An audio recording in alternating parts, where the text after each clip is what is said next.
Let's do another multi-step word problem together.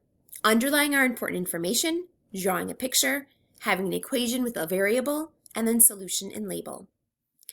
Leah bought 2 boxes of cookies. 2 boxes. And of course they're Oreos because Oreos are the bomb. Or box number 1 and box number 2. She ate 3 cookies. So that means they disappeared.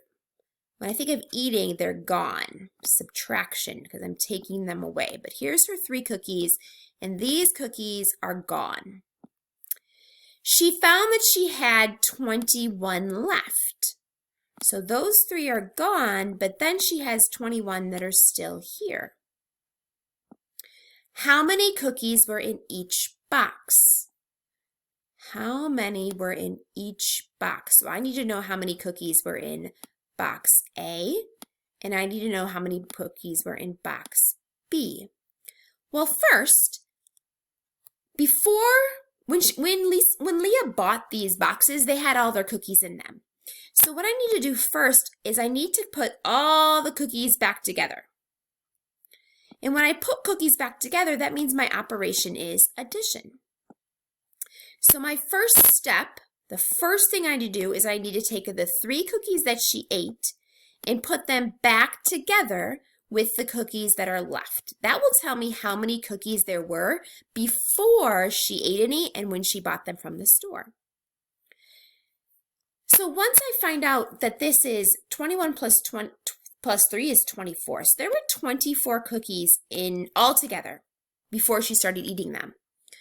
But there's 2 boxes. So these 24 cookies, I'm going to divide into 2 boxes.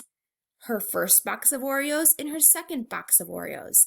And that's going to get me how many cookies were in each box at the very beginning. This is a fact I know. 24 divided by 2, it's a double. And a double fact of 12. There were 12 cookies in each of the boxes before she started eating them. 12 Oreos to be exact. So I'm going to double check my work. If there were, change colors to check. If there were 12 cookies in this box, and there were 12 cookies in this box, and Leah ate 3 of them, that means it would be 24 cookies and she ate 3 of them. 24 minus 3, I know, is 21. And that's what they said was left. So my work is correct. Check. 24, which is 21 plus 3, divided by 2 is 12. My multi-step problem is solved.